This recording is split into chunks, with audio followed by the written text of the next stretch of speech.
Hey, friends and family, how is it going? This is my attempt to answer Lazarus's first thread. And in a minute, I'll get to Mr. Hall of Fame's. I'm so glad Mr. Hall of Fame is back in action and leave it to you to come up with a new thread that asks all these questions where I have to take notes and it's going to take me a couple days. And I had to study for this one. My sense of chronology is really shot, so I don't know. The years just blur together. So I really had to study and look.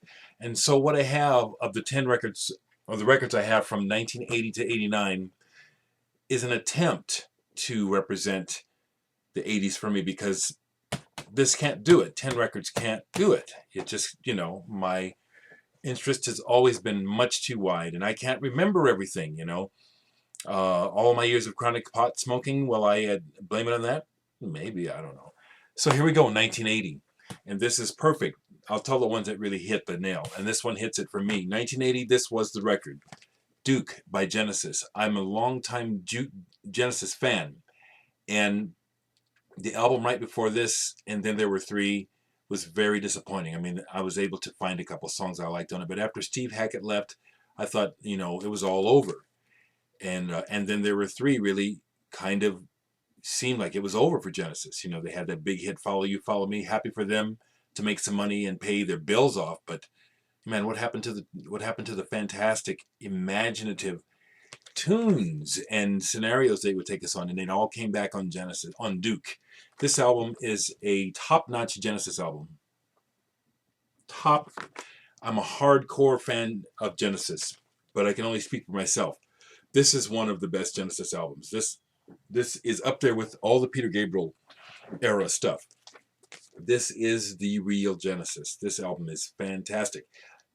I think that what gave it the emotional edge that it needed was Phil Collins going through his marriage breakup, missing his kids.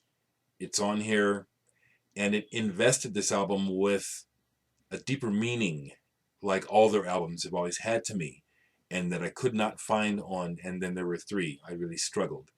So this was 1980.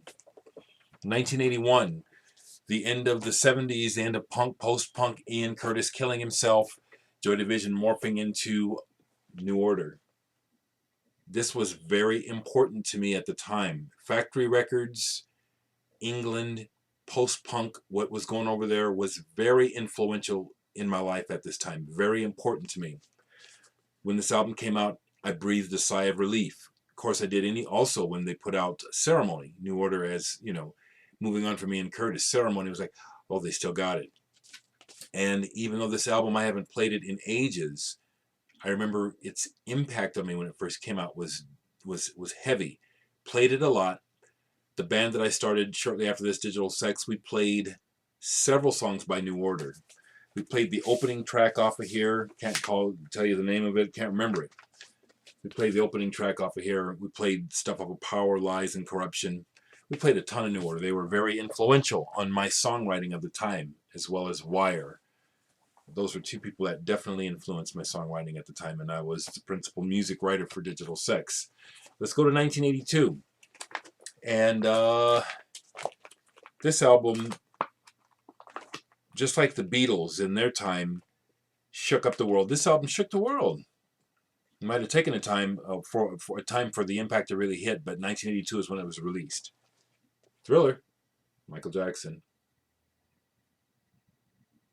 I could do a whole video on Michael Jackson and his importance to the world of popular music.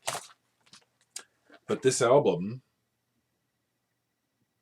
it cannot be stated enough, its importance to the history of modern music in the world. 1982, he dropped this on the world, and I remember my first time hearing this in the record store, because one of the staff members of my store at the time, Johnny, can't remember his last name, he was a huge Van Halen metalhead and hated, for the most part, almost all black music.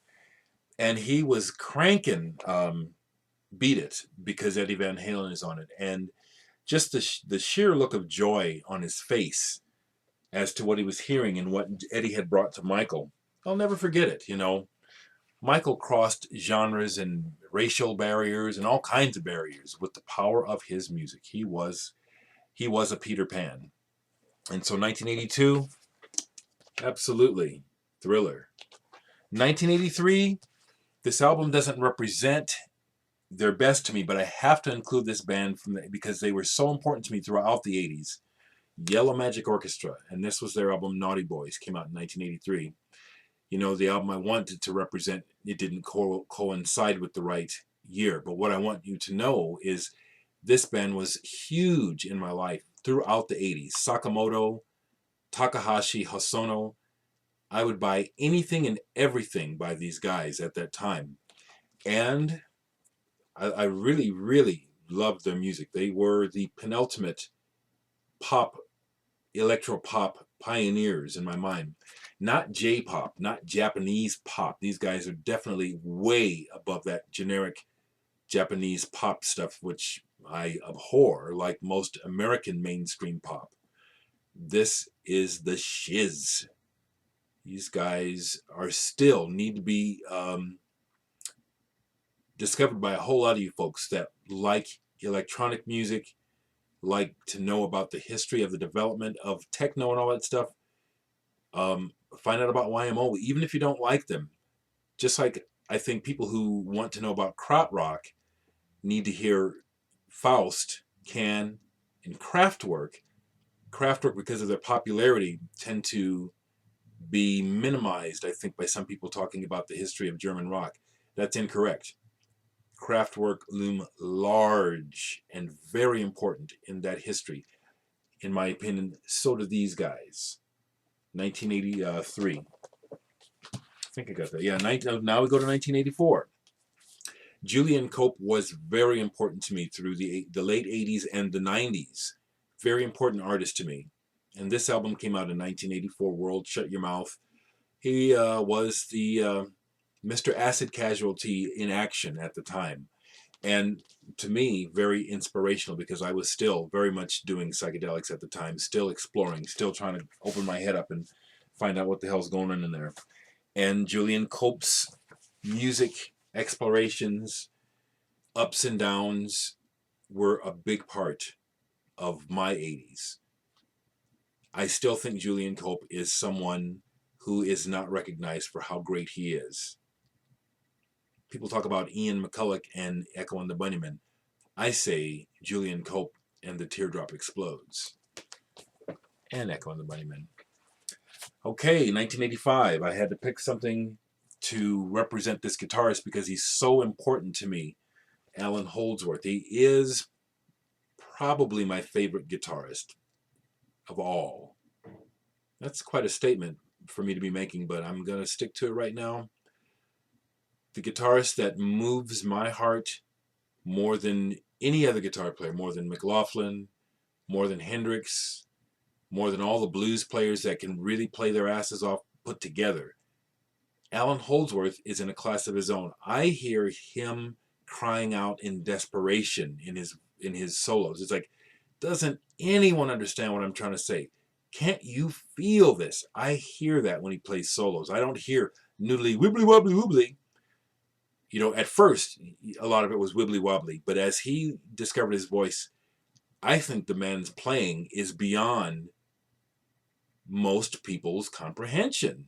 Still, I think that Allan Holdsworth's crying soul and his groundbreaking work on chord structures is unmatched.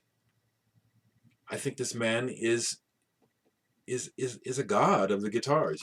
He is my favorite electric guitarist. I guess I'll go say that. Maybe I'm thinking, well, now Segovia, when it comes to classical guitar, you can't touch Segovia. But so this is is it 1985? Yeah, this is my album for 1985 to represent how important Allan Holdsworth's music was to me and still is. In 1986, this one fits perfectly.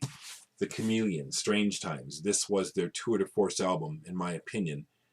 Autographed, as I've shown before, got to play several of these songs from this album with the man who wrote them, Mr. Mark Burgess. I have a DVD of our performance, but I don't know how to break it down into chapters to put it online. And the person that videotaped it, I ought to reach out to him and ask him to do it, because even Mark at the time admitted of his solo shows it really wasn't the best. The first half of the show he was very nervous, and it was obvious. You know, he actually started songs over again. Things got better when I joined him, but even then I would say that, you know, we only got to rehearse one time that afternoon. And so it's not the greatest performance, but it's been captured, and perhaps sometime I can share that with you folks here on YouTube. But this album and the band Chameleons, 1986, and this whole emerging shoegaze thing, I think this is the beginnings of it for me. What a fantastic band, and what highly overlooked and underrated British alternative rock music the Chameleons made. Still not given their just due. These guys were just as important to me, maybe more important to me at the time, as bands like the Smiths. I know I'm throwing some superlatives down here, but the point I'm trying to make is, if you missed these bands and the 80s were important to you, please do yourself a favor and at least listen to them. You might not like it, but expose yourself. I'm using a sampler to represent 1987 because I want to try to represent the different aspects of my life as much as possible, the 80s, and I still couldn't do it with this group of records. But this one attempts to cover my punk and metal. 1987, the Best of Metal Blade, Volume 2. And I chose this because in 1987, I was playing in a number of bands like I do now, but I was playing a lot of punk. And I was going to a lot of punk shows and slash speed metal, thrash metal shows, and meeting those musicians. You know, everyone from Slayer, Anthrax, Halloween, you name it. You know, man, I can't even think of the names of the bands. You know, so many that I saw and met. And so this one is to Celtic Frost is another one. I love Celtic Frost. Early Slayer, Lizzie Borden, hell, Merciful Fate. When I was doing radio, when I had a radio show here locally on cable radio, I did a very, very memorable interview with the band Merciful Fate. They were really, really cool. So this is my 1987 album. 1988, moving into the 90s, My Bloody Valentine, people. This caved my head in when I first heard this, and I believe, don't remember what I first heard by them, but this one is the one when I heard it, I said, oh yeah, something's going on here. Something big is going on here. 1988, My Bloody Valentine. Pretty much forced the 90s to get busy and do something. Show me something. My Bloody Valentine kind of laid it down. You know, it says, we got to do something, folks. We got to move music somewhere. And they did it. You made me realize this 12-inch single. Fantastic. 1989, one of my favorite bands of the 90s. They started in the 80s, but throughout the 90s, one of my favorite English pop bands, alt pop bands, was the House of Love. Got to see him, got to meet Guy Chadwick. These guys were just the architects of the damn near perfect guitar Brit pop song, in my opinion. Love every song on this album. Love most of their songs, period. I eventually need to do, I've got a ton of House of Love. Love this band. Did I show House of Love already? I might have. 1989, this is the album. Okay, Lazarus, great idea for a thread. Hats off to you for making me think so damn hard, man. What's up with that? Okay, leave me comments, people.